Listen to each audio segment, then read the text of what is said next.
cat in the wall, eh? Okay, now you're talking my language. You ever drunk Baileys from a shoe? All right, welcome into the views from C Deck and live, not too far from where they're allegedly rounding up all the pets and eating them. It's me, just Matt, and the Dyerwolf, Casey Dyer. I don't think any of us are going to eat any pets here or any geese today, but we are going to talk Buckeyes and Thundering Herd as the Buckeyes and Marshall both come off byes. Tough week there, Casey.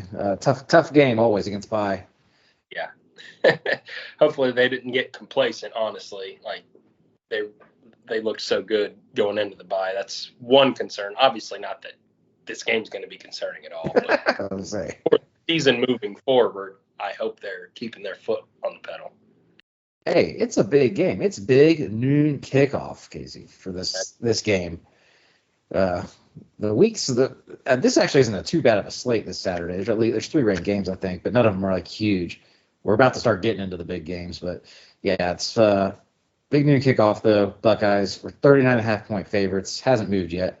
Over under 51.5. So what are we looking for against this Marshall team? Marshall comes in, they destroyed Stony Brook in their opener, and then lost at a pretty bad Virginia Tech team handily, 31-14. There you have a tailback that's got like averaging like almost 15 yards a carry, and that's like skewing their average for their running. He's had like an 80-yard touchdown and a 60-yard touchdown run, so he's got 14 for 222. AJ Turner. Other than that, though, they have not done much at all on offense in 2 games, even with against a bad team like Virginia Tech and Stony Brook. So I'm not sure much has happened in there.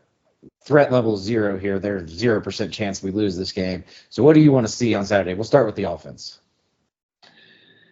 I want to see that run game continue where it left off at the end of in the second week. Just, running them over huge holes. Virginia Tech actually ran for over 200 yards, but their yards per carry were not that great. Now, Va Tech stinks, like you said, but they still ran 200. So, I mean, they should basically be able to run for as much as they want to run and clearly get some depth in there. I'd like to see Devin Brown actually played pretty well in mop-up duty last week or 2 weeks ago, I guess. Per PFF. Yeah, I mean, I thought he did look good while he was in there, except for the end of that last drive he was in, where it ended up being like 4th and 40 or something stupid like that. Mm-hmm. He made a couple stupid mistakes, taking sacks and things like that, but he looked better than he did in the first week. But I want them to get in early. I would love for them to be in beginning of third quarter, but I don't think that's going to happen if we're up 48-0. No, I'll touch on that in a second. The big thing, Donovan Jackson's also back on the offensive line. So, yeah, want to see the O-line look good. They looked good against Western Michigan. We should be better with him in, but, could be continuity issues. Coming off the bye and against a bad team, maybe we come out a little bit slow. I'm okay with it. I don't think this is like, I call them whip games, like the horse jockey going to the whip on the horse. This isn't one of them. Like we have more build-up time until we start playing bigger games. Coming out of a bye, I expect us to look a little sluggish because I don't think. But here's something interesting I've heard in Ryan Day's press conferences multiple times now.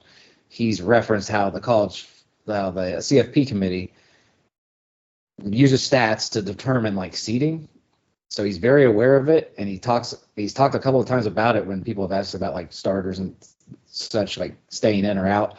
So he was talking about how the backups saved the shutout last week or the last game, and how they look at these defensive metrics and stuff. So he's aware of it, and there have been teams just blowing doors off people this year, Tennessee was up 65-0 at halftime against Kent State this weekend.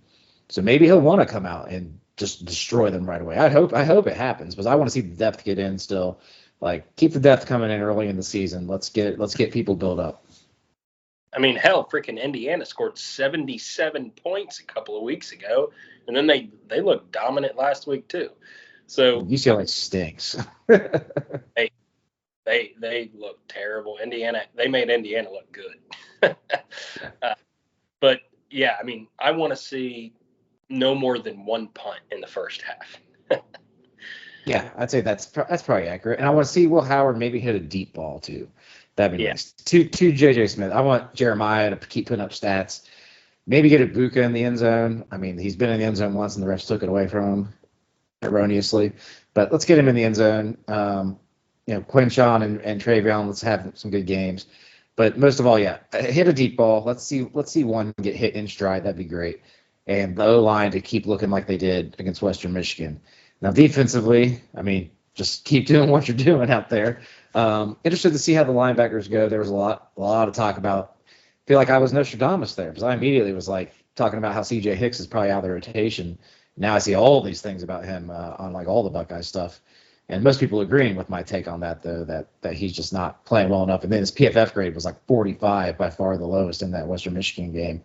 So we'll see if he gets in there at all.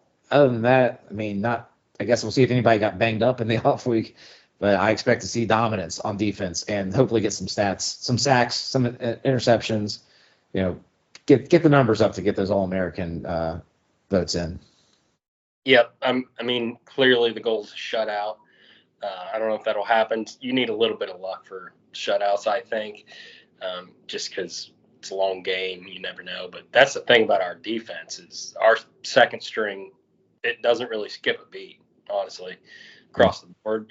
So I want my goal going into the Oregon game is to have not given up a single touchdown, which is definitely possible based off of the offenses that we're going to play. So keep that afloat and maybe give up 3 or 6 at worst. Yeah, we haven't turned it over. I mean, that's one thing. Turnovers can lead to points for the other team.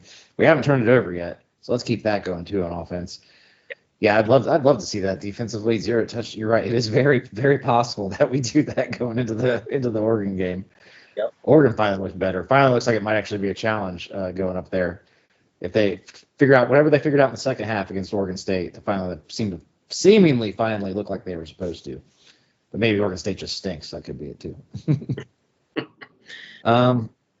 Yeah, anything else? I mean, special teams, I guess we'll see some, hopefully not much punting. I'm still looking for that 40-plus yard field goal from the left hash from Fielding, I guess. Yeah, and maybe a kick return for touchdown. That'd be great. We're getting close. We're like one tackle away here and there. They guaranteed it in a preseason press conference. Guaranteed it. Did he really? Time to pay. Yes, he did. Wow. Yeah.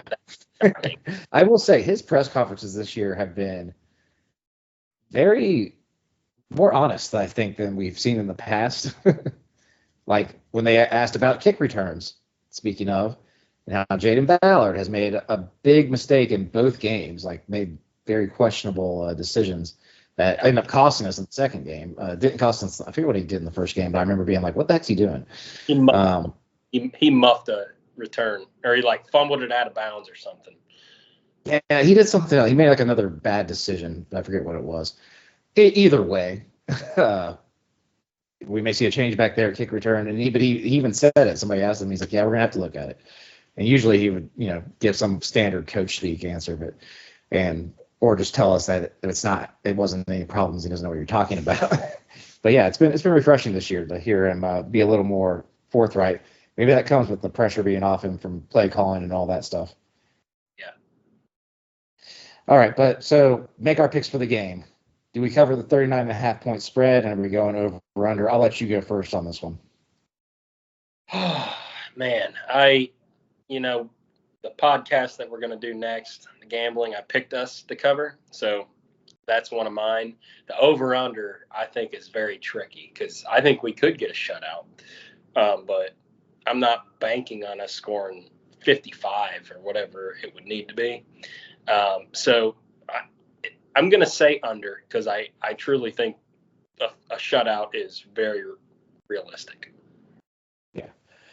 I've picked over and cover both games this year.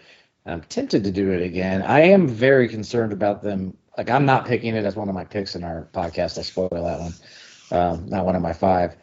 Because I am worried about like a lethargic performance like Georgia just had, maybe because of the bye week. And and we're still not anywhere near a big game, so there's no reason to be like trying to win this game by 60.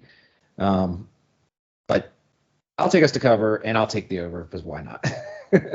We win like 49-3 and barely cover the over. It's 51.5. So there it is. All right. Can't ask you if last week made us any. I guess I'll ask you real quick. Did last week make you any more confident in totality in us winning national championship? You know, I didn't think about Oregon because I knew you were going to ask this, but I was going to say Georgia looked beatable in that game. They're my biggest concern. Texas is right there too, obviously, but going into the season, it was like, are we good enough to beat Georgia? Is the question to me, and they made it seem very reasonable after that performance. Now, maybe they'll look back and never play that bad again, but I'd say slightly better because of Georgia. I'll say slightly better too. Yeah, because I think I'm the same way. Georgia's my main concern, and I came away a lot less concerned after that game. Now it could be that they've just had issues there at Kentucky, and they have a bye week coming up, and then Bama. So maybe they just got caught, with a C performance in a place that they've struggled. They very well could have lost that game. I wish they would have. It would have been great. But yeah, they look more beat. Their offense has struggled now in about 6 quarters of action. They struggled in the first half against Clemson, and they just struggled that whole game against Kentucky. I think they didn't have Rutledge, their best offensive lineman, but they look beatable. You're right. They look beatable, and everybody else, how good is pretty much anybody else but them? Because nobody, I think, has played a legit team besides them. Like I think Clemson is legit, and they beat the crap out of them. But everybody else, that's like even Texas blew out Michigan. Who cares? Michigan looks like a freaking 7-5 team right now. Like I'm not, and then they blow out bad teams. We've just blown out bad teams. Oregon's just blowing out bad teams. Ole Miss and Tennessee are basically just blowing out bad teams. I think NC State sucks, so I'm not giving it to Tennessee yet. So it'll be interesting to see. So, but you're right. We have another podcast coming up that we'll release. Our gambling one, our college betting picks, which we're as a threesome, us and the Haas are at like 66% for the year. We're still killing it. I still haven't put up the one we did last week about the 5 seed, but we're going to put that up this week. But to get all these, like, subscribe, hit the little bell ding to get your notifications that we put up a video. But we appreciate you guys coming by, and we will see you guys next time. Go Bucks. Hey guys! Whoa, big gulps, huh? All right. Well, see you later. A rich man's world.